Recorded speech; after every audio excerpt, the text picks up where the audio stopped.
Learning AI in today's age is one of the hardest things you can do. There are literally distractions everywhere, and every single time you think you've mastered something, something new comes out, making it seemingly obsolete. And the issue is you keep bouncing around building half-built bridges or half-built skill sets in every part of AI. Or even worse, you work with a series of people that live in the Stone Age that still hate the word AI and think it's useless, even though it's doing more and more of our work every single day. Having worked and studied in the AI space for now more than 10 years, I can tell you very confidently that despite all of these paralyzing factors, upskilling in AI is one of the most valuable things you can do for yourself, your career, and your business. So in this video, my goal is not to give you a list of shoulds, because I don't think the word should apply in this space for tools, models, or frameworks. Depending on when you watch this video, the name of the most popular tools trending on Google search results will have changed, or might have changed order, or might have changed priority. So it's a lot more important for me to convey to you what you could do. To avoid this video becoming yet another yap session on the internet,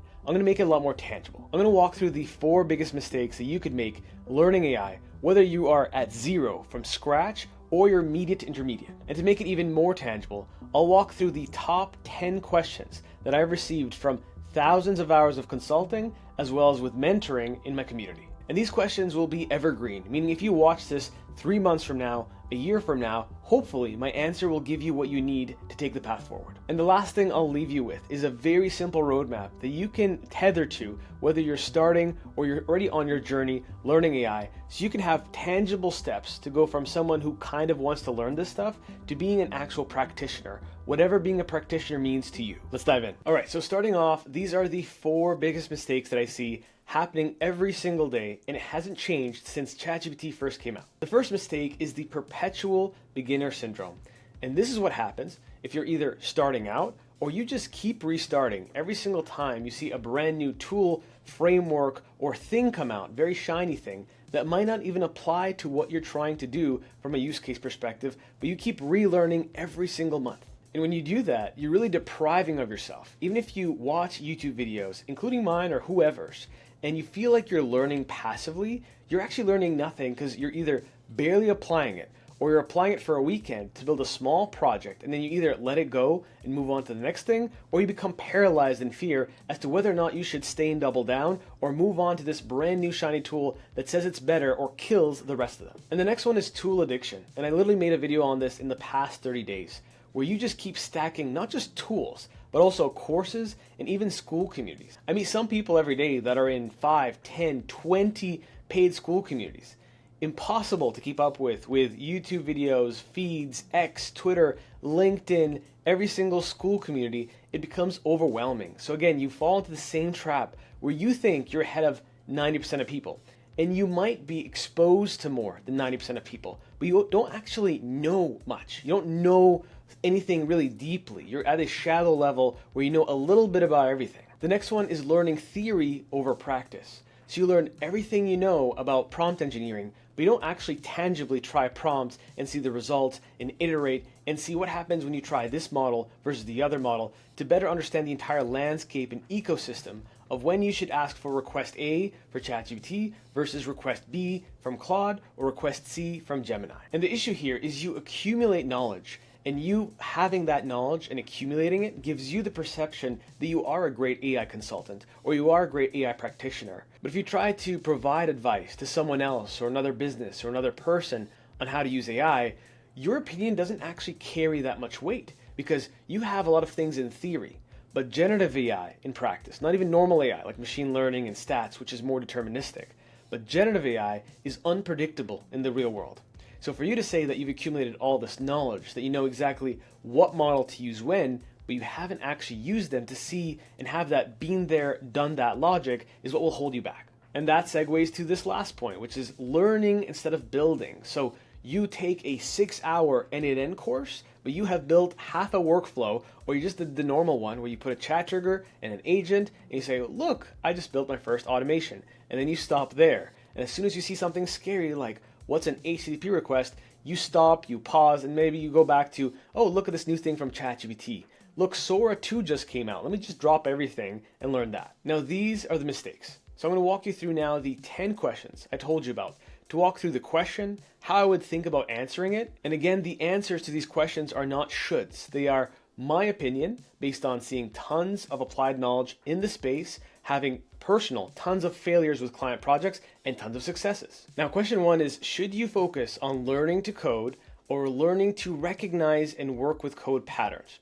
Very common question I get. If you're trying to be a core engineer and you want to build things that are brand new, that haven't been done before, or you want to do things reliably and scalably and robustly, then learning to code, in my opinion, is not just a good thing to do, but you still should have to learn all the patterns and the fundamentals. Because language models, even though they'll get even much smarter, you'll be able to one-shot all kinds of brand new things. At the end of the day, I do think that at least understanding the principles of how these things work is helpful. One thing you have to understand is language models can only build what they've seen before. So if you're trying to build something cutting edge that hasn't existed and you want a vibe coding tool or any form of AI editor to take you from 0 to 100% on its own, maybe with enough iteration, it could take you there with enough push. But if you understand what's happening and you can read the screen and recognize and basically intervene, then you can actually build something where AI takes 80% and then you come in for the last 20%. Now, if you don't fall into that bucket and you just want to build automations, then you don't need to learn how to code. But it's helpful to recognize code. So doing a 4 or 5 hour free course on YouTube, learning things like JavaScript and Python, just understanding that there's something called a function, there's a way to call a variable. When you go and open up something like a Cloud Code, or you go behind the curtains of something like a Bolt or a Lovable, you can literally see and start to spot patterns of where the AI might have hallucinated. Because where people run into issues with vibe coding and anything like vibe coding is they have no clue what's happening on the screen. And then they build something and they get confused why it gets hacked, why it gets compromised, why they can't push it to where they want it to go and it's stuck in one specific area, and they can't open an editor and recognize the code to see, there's duplicates of the same function, or there's duplicates of this functionality stopping this app from moving forward. So learning to recognize code, to me, is a cheat code for anyone trying to work with AI, especially if you want to go the full 9 yards and use something like a Cloud Code, Cursor, Windsurf, etc. Now, the next question that primarily comes from business owners is, what essential automations should every business implement first, regardless of industry? And this is tricky because every industry has its nuances and pros and cons. But if you're starting from zero, then you want to remove as many admin tasks that don't need genuine creativity.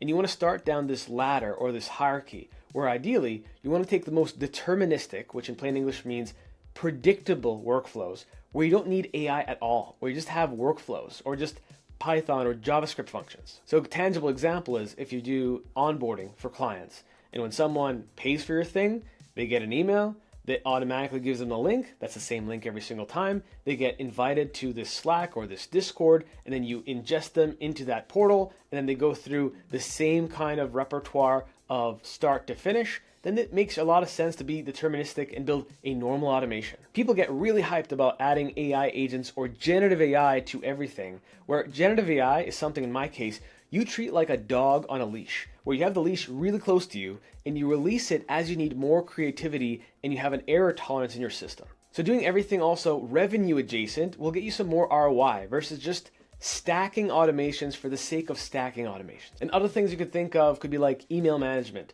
CRM, note-taking, and then not just doing the note-taking, but taking the assets from the note-taking outputs and storing them in systems where you or someone else on the team would have otherwise had to do. The next one is, what future skill sets will be the most valuable for automation professionals? Now, automation in general, I think a lot of technical skills, the core moat of that, of understanding when to use a webhook, when to use a HTTP request, when to use both, a lot of that will become more and more commoditized. Every single major provider of automation now is moving towards text to workflow. Now, none of them are perfect. And I don't think perfect is really something you can strive for. It's really in the eye of the beholder of the automation, but it will continue to get better and better. So that core skill of putting nodes on a canvas will not go away, but it'll be less valuable. What will be infinitely more valuable is the strategic thinking. Because when we can do quote unquote anything, then now you have a new set of paralysis for everyone trying to implement AI.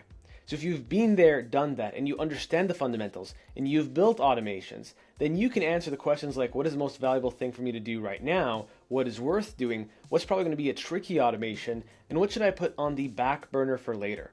So strategic thinking in the future, yes, you're going to say AI can also do strategic thinking, sure, but for now, if you are a master of this craft, a master of the craft of automation in a certain industry, it's not the nodes or knowing how to put together nodes that is the skill set. It's understanding the design thinking of what should fire first, how should it progress, should you have agents, if so, where? If not now, will you add agents in the future? What's the criteria for adding those agents? You can go down a rabbit hole of logic on whether or not an automation is built well, robust, scalable, and most importantly, tailored for someone's processes, which the same business in the same industry, two different owners will have two different processes. So thinking through how to make those processes something that's eligible to use AI is going to be also another barrier to entry. Now the next one is, when should you use no-code, low-code tools versus something like a Python, like a JavaScript, like custom development? And the real question people are usually asking is, again, can I avoid learning or recognizing code or seeing code on my screen and just deal with nice, pretty bubbles? And the answer is always, it depends on a couple things: the time horizon, what you're trying to implement, whether or not you have native tools you're trying to integrate with. That would be a bit of a pain otherwise. So if you use something like a Make, Zapier, N8N, insert name of tool here, that makes it easier to authenticate into really annoying to work with systems, it might make sense. And if you have linear workflows, it also makes sense. And if you're trying to deploy something from an idea to something tangible within days or weeks, not months, then it definitely makes sense, because custom development takes more time because it's custom. When it comes to security and a lot of concerns about legacy systems marrying with new systems, custom development now really shines because you need that flexibility. You need to be able to be malleable and nimble with the way you build the solution. And the one twist here is, we're moving from a world where you have to do linear workflows that don't have a lot of authentication or special services. Just using something like a Claude Code or a Cursor, you're going to have things like Cursor or Claude Code where you're going to be able to send over a prompt of what you're trying to automate, and assuming that it's not very authentication heavy or service heavy, it'll be able to do it in one shot in the same amount of time without 15 different nodes in a workflow. Because at the end of the day, no code tools are what are called layers of abstraction. And what that means in plain English is, it's trying to make using Python and JavaScript less painful by reducing the chance that you see them in practice. But if we go into a world where Claude Code becomes a pseudo ChatGPT, where anyone can theoretically, technical or non-technical, hop into a terminal, use English or whatever native language it is to ask for something to be automated, and now you have a full workflow running just using Python without the middle software, then you don't necessarily need the middle software. So again, it really depends on what you're trying to build and how you're trying to build it. The next one, very common one. What's the difference between fine-tuning and RAG, and when should you use each approach? The first thing I'll say is, again, we're moving to a world where, depending on when you watch this, we could have context windows of 5 million, 10 million, 50 million, could be 100 million eventually. So when it comes to something like RAG, I still think there will be pockets in the future where it will still make sense to do this for some form of retrieval. But if we live in a world where you can dump 100,000 documents into a language model, and you don't have what's called context rot, where essentially it has a hallucination or it has amnesia of the data that you've put into the prompt because it's so long, then you have a case where you need things like RAG and fine-tuning less and less. And if you don't know what RAG is, it stands for Retrieval Augmented Generation, which just means you take text, you make text into number, you store number into database that stores a lot of those different numbers, and then you can do a lookup based on how similar a question is to what's in the database. Fine-tuning is one of the rarest things you'd ever want to do, which is you want to give a PhD to a model that has a master's in everything. And this one really makes sense if you're trying to emulate a tone or a brand voice or something that is so specific that even with the best of prompting and chain prompting, this is the course of last resort. And the reason why I say last resort is it's annoying to update fine-tuning because you have to retrain the model, have brand new examples, and do tons of quality testing to make sure it works. RAG makes a lot of sense if you're dealing with a database with hundreds of millions of rows, where it doesn't make sense to take a whole database, nor is it secure, and copy paste that into a prompt just to ask a singular question that is completely computationally inefficient, not a very straightforward way of doing things, and it makes more sense to do it in a more procedural way. Now, I also think that RAG and what we call RAG today will also evolve over time. The next one is, what are the practical use cases for voice agents in different industries? And this one is an interesting one because to me, in some industries, if a voice agent isn't 100% indistinguishable from a human, it's either 0 or 100%. But in other industries, it's very flexible. If it works, amazing. If it doesn't work, then maybe you have a human in the loop. This will continue to get better, and it will become even more indistinguishable, where someone's voice will be so close to a human that you literally can't tell. But in most cases, we're still not nimble, enough to make it worth it. So if you proverbially replace someone's receptionist, and that receptionist is responsible for bringing in business, but that receptionist actually closes the 4 or 5 that come in through the month, whereas this voice agent could be amazing at 99% of cases, but maybe those 5 calls that really matter, it completely blunders. So the ROI of replacing that human being with this AI thing might seem on the surface like it's really well justified, but in practice, in production, with people who have accents, who sneeze, who say, "Sorry, honey, I'm on the phone," and it confuses the AI and changes the cadence, it's still not fully there yet. But in industries where someone literally doesn't have time to pick up the phone, like you are a plumber, a roofer, you have a lot of people in the field working that physically can't take a call to book, then I call that a surplus opportunity, where things like voice agents are super helpful because you can fill in the gap where a human wasn't going to be there to begin with. The next one is, what emerging AI technologies are worth investing time in learning? And what I'll say here is I'm not going to name drop any tools because depending on when you watch this, it might completely be different. What I will say is the skill sets worth learning are evergreen skill sets. And if you're going to make a bet on which platforms to learn, ideally learn from the platforms that, one, have a lot of backing behind them, because generative AI is very much a loss leader kind of industry for a lot of tools and services and frameworks. So even though there's, for example, 10,000 vibe coding tools, one coming out every single day. And by the way, you can pretty much build your own version of these vibe coding tools with all the technology we have today. But if you take those as an example, if you say, oh, look, abc.xyz platform now can allow you to build mobile apps and web apps, and it looks really shiny and clean, and they have this kind of database versus that kind of database, you're also investing your time in something that might not exist next month if they don't have enough money to pay the bills. So ideally, if you're going to invest your time learning something, you want to look at the long-term horizon of their survivability. So if you take some of the giants, like the OpenAIs and the Anthropics, what's the likelihood that they're still going to be around in a couple years? Now, outside of regulatory stuff, changing that, from a money perspective, from a network effect perspective, they'll probably still be around. Now, there could be some new entrants, but as the time progresses and more of these companies become super companies where they have super apps, super models, they're integrated into our emails, they're integrated into our phones, it becomes that much more sticky and, more importantly, that much harder for new entrants to come in. Now, why should you care about this from a business perspective? Well, if you can see the roadmap of where each one of your tools you're investing in are going, and you're doubtful whether or not one will survive more than 3 months, then why are you taking the time to master it to begin with? Which is why I typically have a very lean tool set where I don't really move beyond it. And for me, personally, as of today, it is all the core models. So the Gemini, OpenAI, Anthropic. I know when to use each and where to use each. And then I have one editing tool, like a cursor, Claude Code.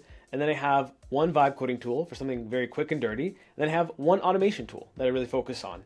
I can use all of them. I've learned how to use all of them and when to use all of them. But I stick to my guns on 5 or 6 tools that are my core that allow me to go really deep. And each one, or I can combine multiple together, and I can get new combinations of tools that I can either build or use or deploy. Now this next one's a tricky one, which is how do you navigate markets with low AI adoption and overcome institutional resistance? Now there's no silver bullet answer for this, but typically what I've seen is if you focus a lot more on the pain point versus the technology to solve said pain point, you'll move a lot quicker and a lot faster, and people will naturally want to look and see what this AI thing can do. And we have enough infrastructure tools, we have enough cloud providers to give you enough ways to build something and deploy something that is technically secure, where even the language model is within a contained environment that you can even see exactly what's happening and none of the data ever leaves that container. But if this is not based on regulation specifically, but more so on a culture you're in or a team environment you're in, then typically I like to call it the Trojan horse strategy, where you build something to solve a particular pain point. You vibe code something over the course of a night, and you don't even tell them that it's vibe coded. You just say that I built the software that does X. And then sometimes you'll be able to get that wow effect. This is awesome. I didn't know you're a programmer. And then you can say, oh, well, look, I'm not. I use XYZ tool. This is why this stuff is so helpful. We can go from 0 to this in a snap of a finger. So sometimes alleviating these concerns is a lot more powerful by you just showing the solution and that it worked versus saying, I want to use this so I can solve XYZ problem. Again, is this foolproof for all scenarios? No, but it should give you some points of entry. The next one is what industries are underserved by AI or automation beyond the obvious ones. And this one's pretty straightforward for me. You have industries like construction, like agriculture, like logistics. And logistics is very hard to apply a lot of generative AI to because it is unpredictable in a way, and there are many moving parts. And it's hard to prompt all those different parts or build a system that is dynamic by nature for a very dynamic environment system. And then you still have things like non-for-profits as well as municipal governments where a lot of things could literally be done by AI, not to replace people, but to give the average citizen a much better experience with their day-to-day things. If you take a big picture and look at the way you pay your bills and the way you submit payment to all kinds of different services, it's still using technology from the early 2000s. So there's so many industries, whether you're trying to monetize, educate, consult, there's so much opportunity here, which is why I think it's so important for you to upskill yourself. And there's so much free content on YouTube that you could go from 0 to someone that knows what they're saying in a practically very short amount of time. And the last question is, how do you balance speed to market with building scalable foundations? And this is a question that comes from all kinds of people.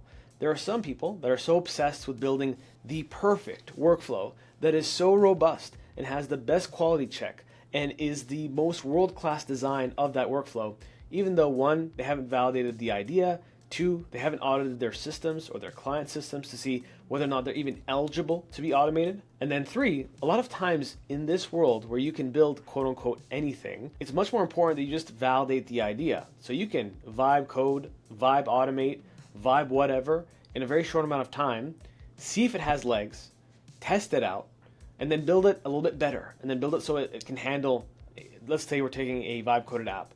So it can handle 5 people and 10 people, 50 people, then 100 people. You can keep revisiting a build, and as new technology and models come out, which they literally do. I was in the middle of building something yesterday with the old version of Claude Code, and now I updated to use the new version, and now what I thought was going to be a 3-day process was a 1-day process.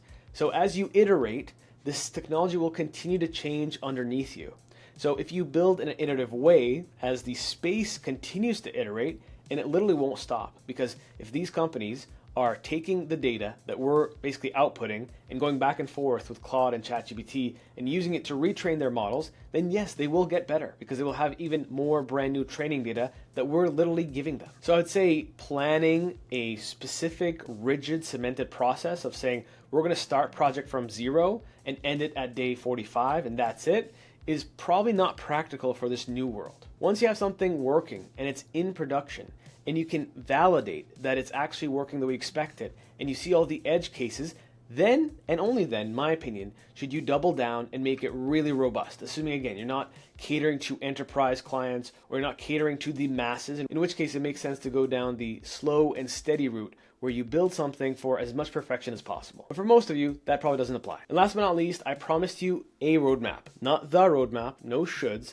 but a roadmap. So, looking at it, we only have really a few different sectors that I think through. Sector number 1 is tools and taste. So if you're starting from 0, go and test out, become a pseudo expert, work with, build, try to break the ChatGPTs, the Claude AIs of the world. Just those 2 tools alone, if you go deep and you know something beyond write me an email and you make images and you test out every single model, or now we have different tiers of thinking, understanding what thinking is, and how much thinking can help or hurt your prompt. Because sometimes people think that thinking is real, but the thinking that we see in these tools is a bit of an illusion. So if you quote unquote think for 8 minutes, you might get a way worse result than if it thought for 4 minutes. These are the things that you can go really deep on, that people bounce around from tool to tool before even mastering the basics. And ideally, while you're mastering these tools, you're trying to also identify the problems that you're trying to solve with them. The next phase would be systematic prompting.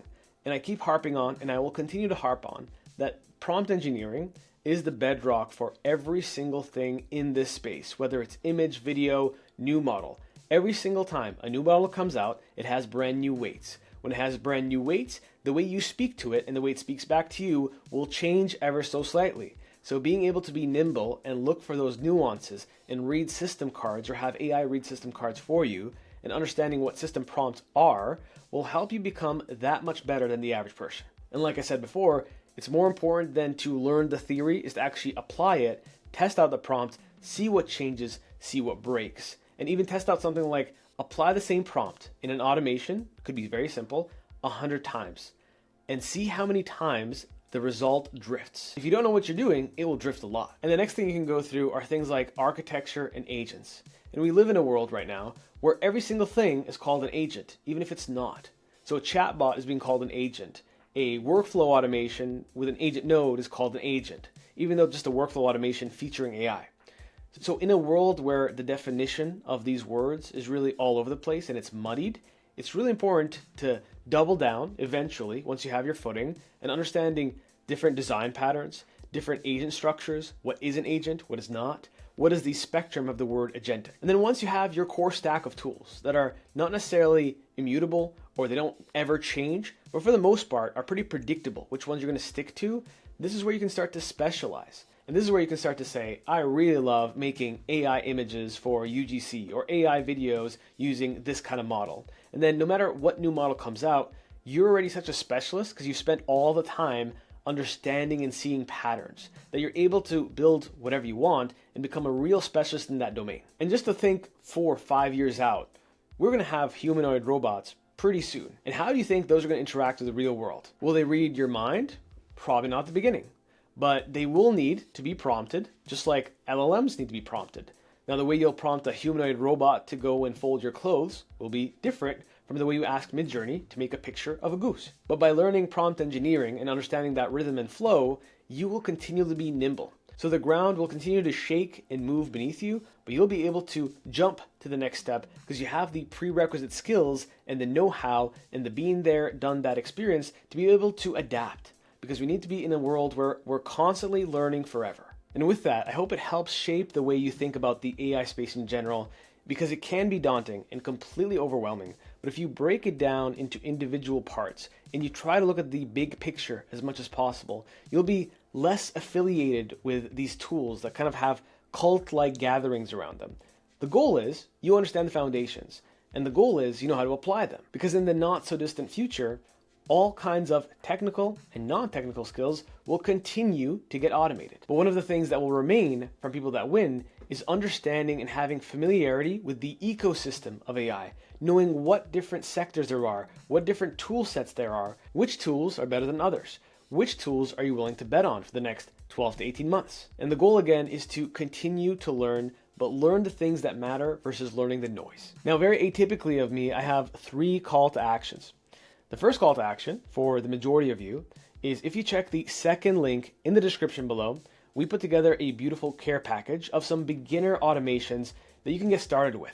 And these are not rinky-dink automations. We've actually tested it. You can build it, you can use it, you can take it off the shelf. So if you are actually starting from zero, then you can use that. Call to action number 2 is if you're a client watching this and you're looking for help implementing, using AI, actually having someone build your automations. I'm not going to market my personal agency to build those automations for you, but a brand new network that I'm bringing to market called the AI Expert Network. And this is a network that I'm building from my community called Early AI Adopters, where I'm focusing on upskilling as many people as possible to be those strategic thinkers of the future, where certifications won't matter, letters after your name won't matter, but actually understanding what you're doing, and more importantly, why you're doing it, will matter. And the cool thing about this community is we're gonna make it free for you, the client, and free for the actual freelancers themselves. Because one of my core goals is to try to help as many people, not just upskill, but also find meaningful and sustainable ways to monetize